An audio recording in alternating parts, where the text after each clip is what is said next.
Kalau Dinas Pariwisata dan Kebudayaan ini hanya mengakomodir BMMK, kaitan di dalamnya juga kan ada DKK, ada pekerja seni yang lain lah, gitu. Jadi kemarin juga bahwa DKK itu terpisah, saya lihat di peraturannya juga sudah berbaur ke dalamnya sih. Ya. Jadi diharap segala kekisruhan berarti. Ya, jadi ginilah saya pesan dari Dinas Pariwisata dan Kebudayaan. Kalau hal-hal yang menyangkut nama baik Kabupaten Karawang, terus ingin majunya Kabupaten Karawang di bidang budaya dan pariwisata, ya kekisruhan itu kan bisa dibicarakan. Nah, apa nih? Sektor pariwisata ini ada penurunan dari kunjungan itu sampai 65%. 65%. 65%. Kemarin ini kita sudah evaluasi kembali di 2019, kunjungan wisatawan yang datang ke Kabupaten Karawang itu hampir 1 juta lebih. Dalam setahun. Sekarang ini sudah baru 300-400. Sampai saat ini kami mengeluarkan satu izin untuk kelompok seni, itu sudah mencapai dari mulai 2015 sampai hari ini itu 1.200 kelompok seni.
Sobat KW, kita sudah tahu pandemi corona ini berdampak sangat luar biasa, sekaligus juga di sektor pariwisata. Betul, ya, pariwisata ya.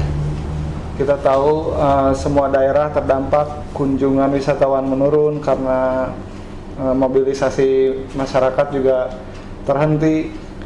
Otomatis sektor pariwisata juga sepi ya, seperti di Karawang ini. Nah, Presiden Jokowi telah menginstruksikan pandemi ini jadi momentum baru untuk mengevaluasi dan memperbarui seluruh infrastruktur pariwisata di Indonesia.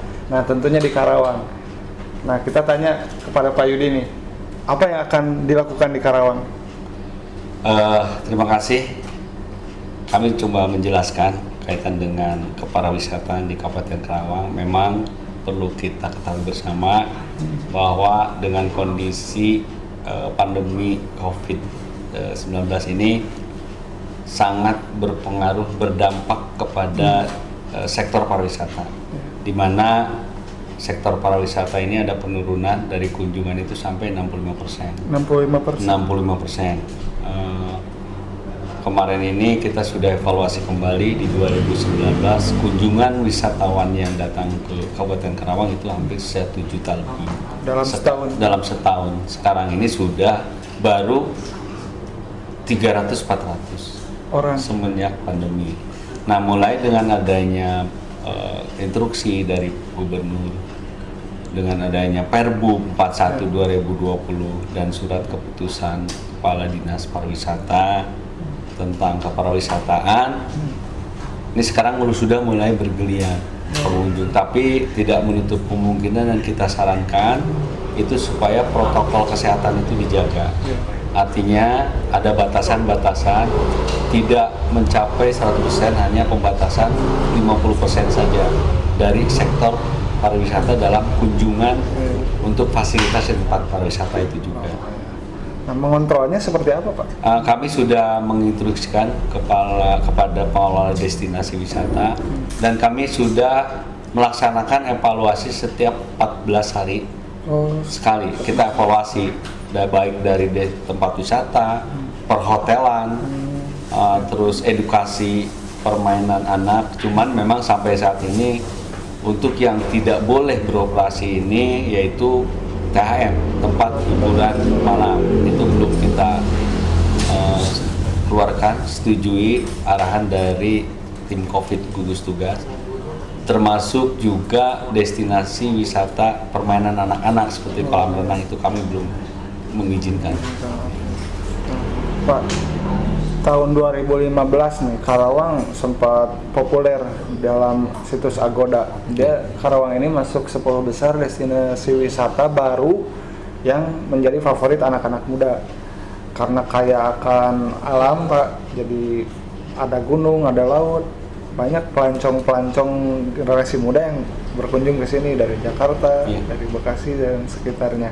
Nah, kira-kira ada langkah apa yang dilakukan untuk mengejar bahkan melebihi 2015 itu, Pak? Ya, terima kasih. Memang perlu kami sampaikan juga kaitan dengan destinasi wisata Agoda ini sangat menjanjikan. Makanya kami di 2021 ini akan membuat terobosan baru kaitan dengan nanti penganggarannya kita akan perkuatkan promosi.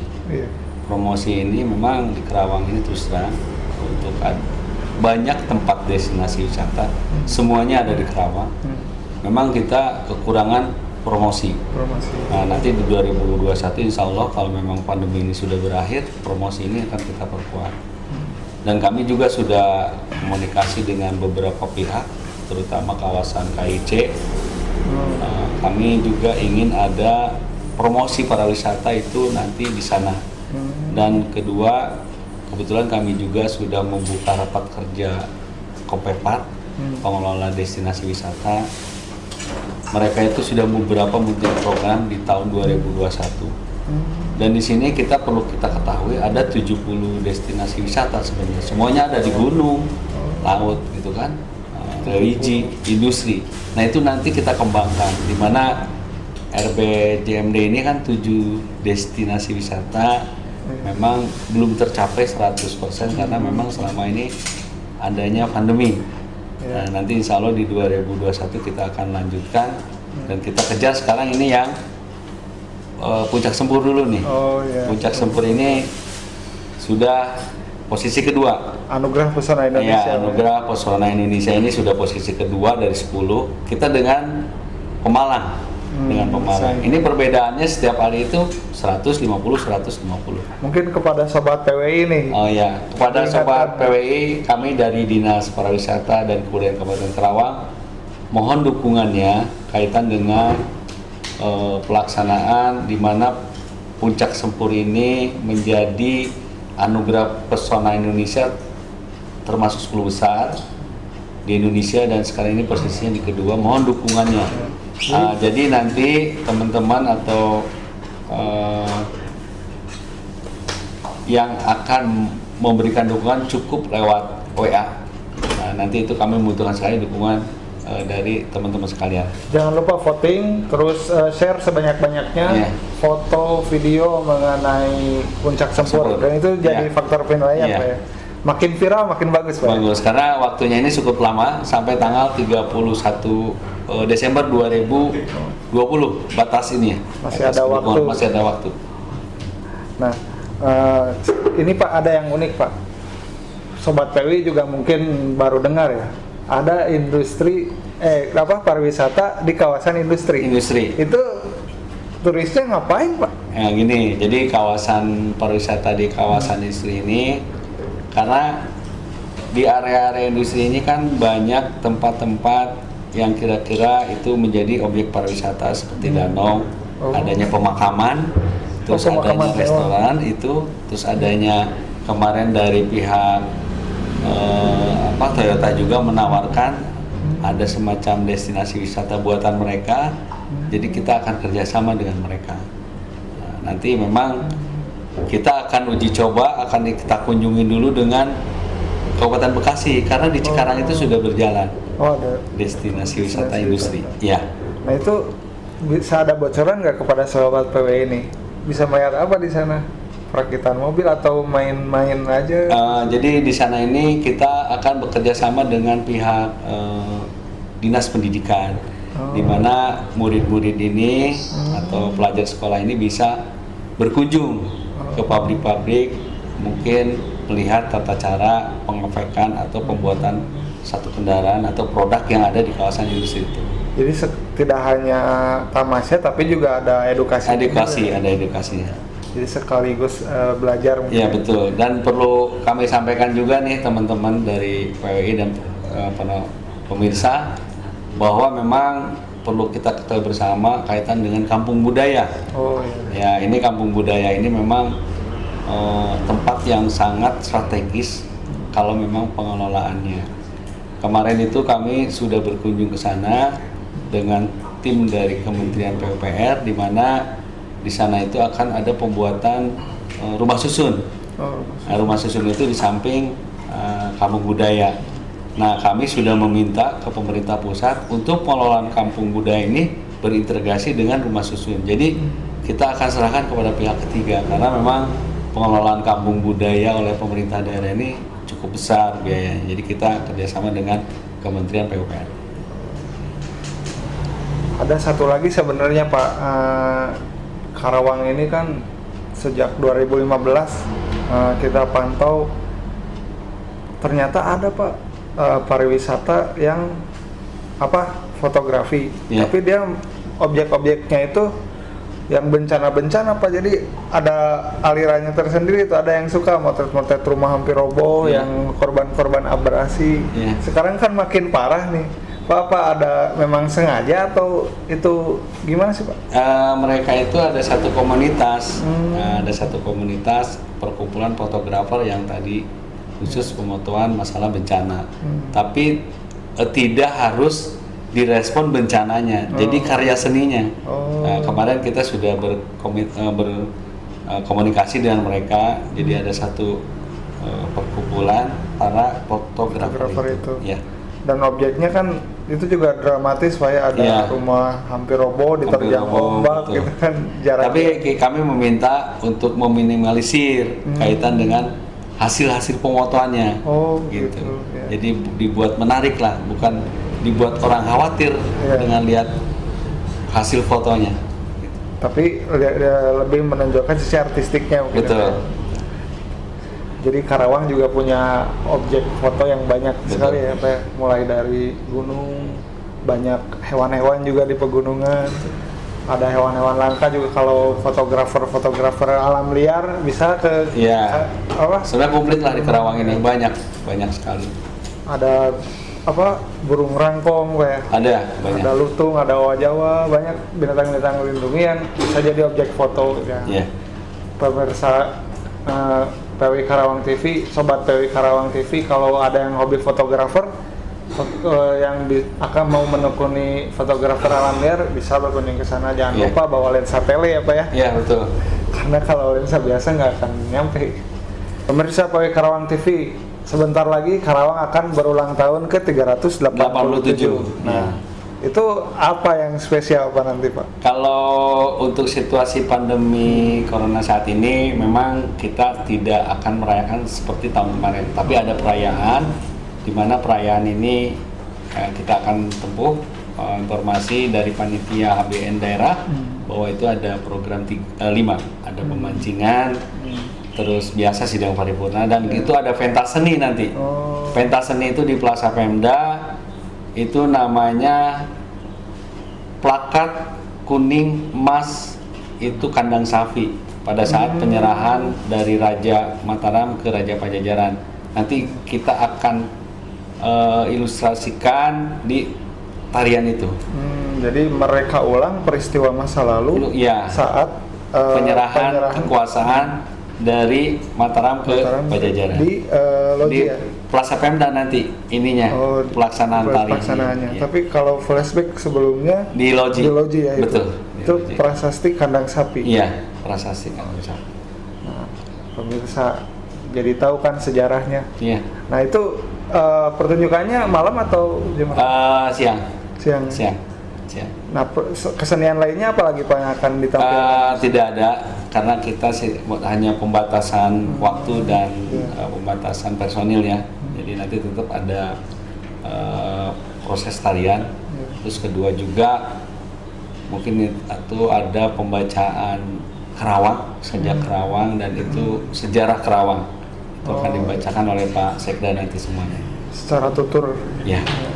Nah, bagi pemirsa nih yang ingin menonton secara online ada live streaming? Ada. Nanti kita buat live streamingnya. Jadi tinggal panteng aja channel. Betul. Dinas Kebudayaan. Iya, di Instagram ada, di itu channel ada. Siap. Nah, Pak berbicara mengenai budaya, tadi kan sudah dibahas mengenai kekayaan alam, Betul. objek wisata dan semacamnya. Nah, Karawang juga dikenal sebagai daerah yang kaya budaya, Betul. banyak kesenian.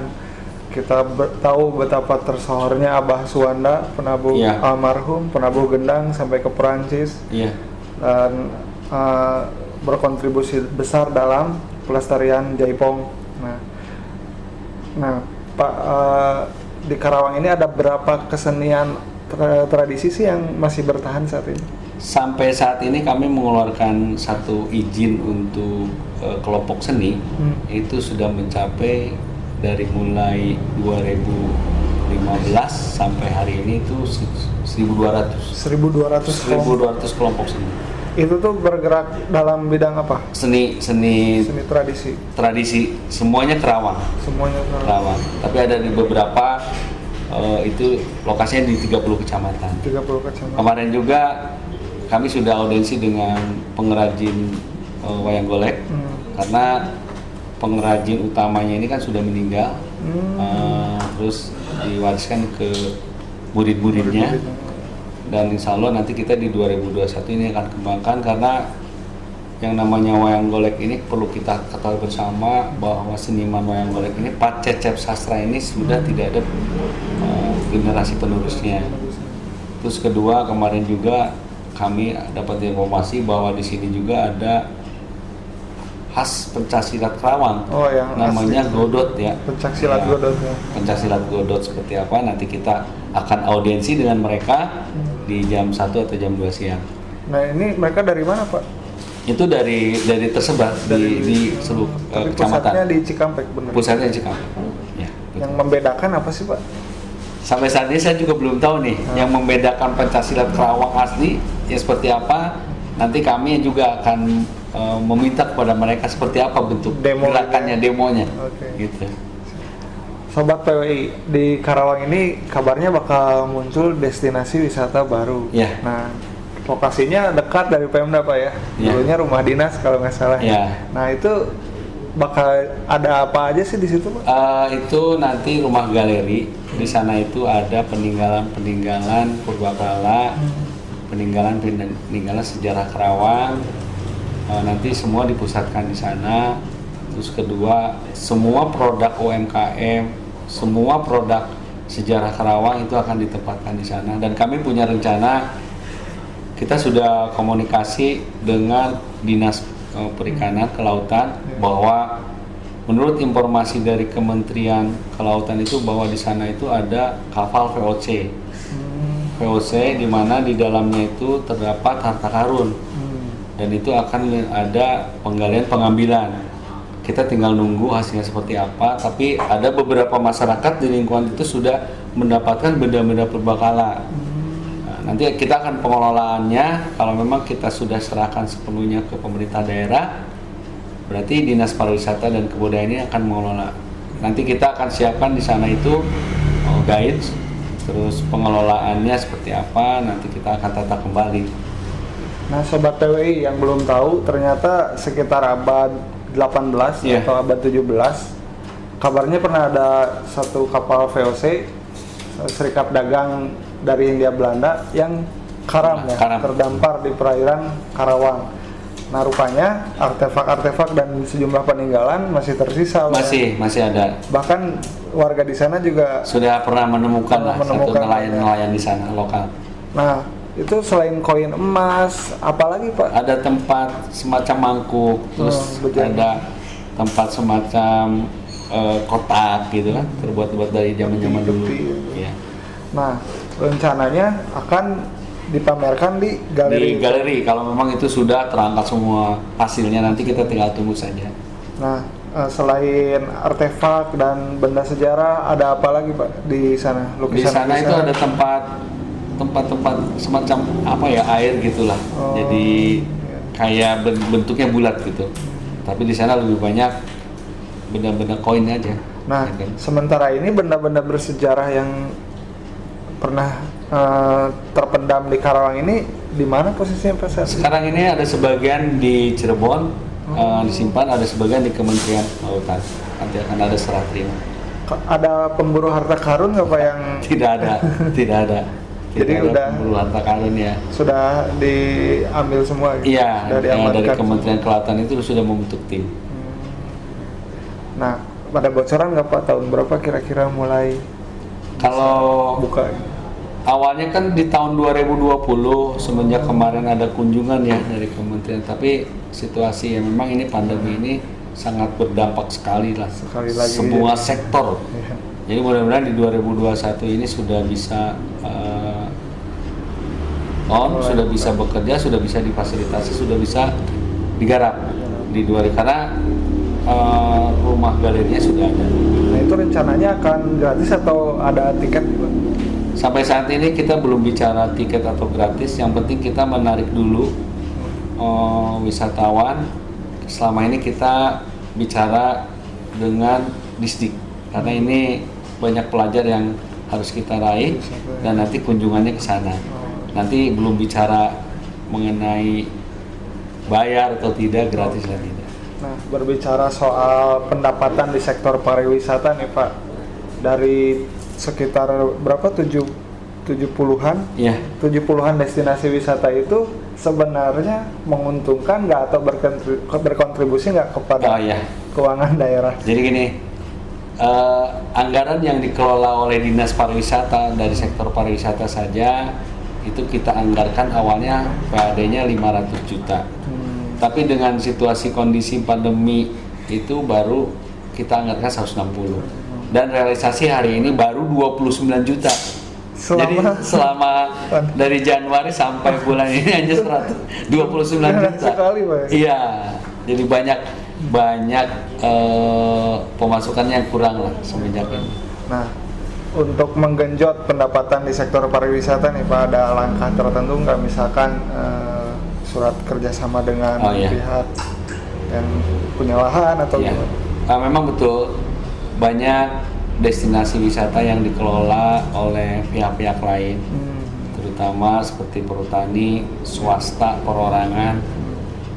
Nah, penguatan buat pemerintah daerah ini memang kita harus tunjang dengan adanya MOU antara pemerintah daerah dengan pengelola itu sendiri. Setelah ada MOU, kita tindak lanjuti dengan PKS, perjanjian kerjasama antara dinas dan pengelola itu. Tapi dasar hukumnya itu ada MOU, di mana sampai saat ini menurut Perda Restribusi di 2016 ini pendapatan kontribusi terhadap pemerintah daerahnya sangat sedikit. Kami dari pariwisata mengusulkan ke pemerintah daerah akan, contohnya kan wisata kita hanya dapat 1.500 nih dari satu tiket itu. Ya, satu tiket. Kami maunya itu 2.500 karena mereka berhitungnya 2016 pada saat kunjungan itu. Tapi kan sekarang sudah 4 tahun. Berarti kunjungan ini kan tidak akan sama, setiap tahun pasti berubah gitu. Dan itu hal yang wajar ya. Hal yang wajar, makanya kita perkuat dulu dari perjanjian dan MOU ini. Mungkin kalau pemasukan dari sektor pariwisata meningkat, pembenahan infrastruktur dan segala macam juga bisa lebih baik. Ya, makanya kami juga mohon dukungannya dari semua stakeholder, terutama OPD, kaitan dengan infrastruktur. Infrastruktur ini memang ada beberapa tempat destinasi wisata yang infrastrukturnya belum menunjang, di mana tadi yang disampaikan sepintas bahwa ada semacam brands bahwa kalau kunjungan wisata ke Karawang tidak macet, tapi kenyataannya yang kita kelola ini pasti adalah macet. Nah, makanya infrastruktur ini harus kita benahi. Di satu sisi nanti kita berjalan beriringan dengan stakeholder atau PD yang terkait. Gitu. Satu lagi wisata unggulan di Karawang, ini fenomenal sekali, candi tertua di Pulau Jawa, Candi Jiwa. Nah itu statusnya sekarang sudah jadi cagar budaya nasional. Ya, betul. Nah, sikap pemerintahan Kabupaten Karawang gimana, Pak? Ini memang kemarin dari ada Kementerian Pendidikan dan Budaya itu zona untuk destinasi wisata yang dikelola oleh nasional itu sebesar 387 hektar. Dari total? Dari total 500. Nah itu yang sudah dikelola oleh pusat dan pemerintah provinsi. Nah bila mana ingin ada perluasan, contoh UMKM, dan itu tidak boleh keluar dari zona itu. Artinya harus di luar mereka. Harus di luar. Jangan masuk karena di sini banyak situs-situs budaya yang masih belum tergali. Kemarin kita rapat dengan Bapeda itu ternyata pemetaannya di sana itu banyak seperti seolah-olah di sana itu berinteraksi masyarakat dulunya. Di sana itu kita temukan tempat beras gitu kan, tempat seperti itu, penutup beras itu. Jadi artinya sudah dibatasi 387 hektar. Nah bila mana mau sumbangsi pemerintah daerah atau UMKM di sana, itu harus di luar zona itu. Supaya tidak mengganggu. Apalagi merusak. Apalagi merusak. Nah, kalau boleh tahu nih Pak, di Candi Jiwa itu ada perluasan kabarnya Pak ya? Itu benar nggak sih Pak? Betul, kemarin itu ada perluasan, makanya kemarin kita rapat dengan tim dari arkeologi Kementerian, Bapeda, itu akan ada perluasan. Makanya sudah dibatasi zonanya itu 387 hektar. Nah itu dibatasi oleh dari kementerian biar nanti pada saat pemugaran penggalian situs itu tidak terganggu. Tapi ini juga kan masih ada tanah masyarakat. Jadi iya, ada tanah milik pribadi di sini. Pribadi ada, nanti ada satu tim kita bentuk nanti. Nah untuk mau tidak mau mungkin harus dibebaskan Pak ya? Iya, harus dibebaskan. Ada rencana dibebaskan? Ada rencana dibebaskan. Nah itu kan khawatir harganya tinggi, gimana Pak? Ya itu kan kalau memang sudah ada aturan pemerintahnya, nanti masyarakat di sana juga harus mematuhi ya, karena ini bukan keperluan pribadi tapi untuk keperluan nasional. Nantinya. Karena sejarah terpendam di dalam. Betul. Ya, jadi memang ini awalnya itu kan ada DKK sebelum ada BMMK. Sebenarnya DKK itu sudah berbaur di dalam surat keputusan itu di bawah naungan BMMK. Itu. Jadi kalau Dinas Pariwisata dan Kebudayaan ini hanya mengakomodir BMMK, kaitan di dalamnya juga kan ada DKK, ada pekerja seni yang lain lah, gitu. Jadi kemarin juga bahwa DKK itu terpisah, saya lihat di peraturannya juga sudah berbaur ke dalamnya sih. Ya. Jadi diharap segala kekisruhan berarti. Ya, jadi ginilah saya pesan dari Dinas Pariwisata dan Kebudayaan. Kalau hal-hal yang menyangkut nama baik Kabupaten Karawang, terus ingin majunya Kabupaten Karawang di bidang budaya dan pariwisata, ya kekisruhan itu kan bisa dibicarakan lah. Apa nih? Kita sama-sama lah, sama-sama untuk membuat Karawang ini menjadi maju gitu loh. Dengan kekisruhan ini kan khawatir ini akan jadi hambatan. Jadi kita berharap itu duduk bareng lah. Apa sih? Nanti kita kelola gitu. Oke, Sobat PWI, kita sudah mendengarkan paparan dari Pak Yudi Yudiawan tentang proyeksi pengembangan pariwisata setelah pandemi. Begitu juga tentang potensi pendapatan daerah dari sektor pariwisata. Nah, jangan lupa, jangan takut untuk melancong Pak ya. Populerkan. Terus satu lagi, dukung Puncak Sempur, voting, viralkan supaya terpilih jadi destinasi wisata kategori dataran tinggi favorit Anugerah Pesona Indonesia. Assalamualaikum warahmatullahi wabarakatuh.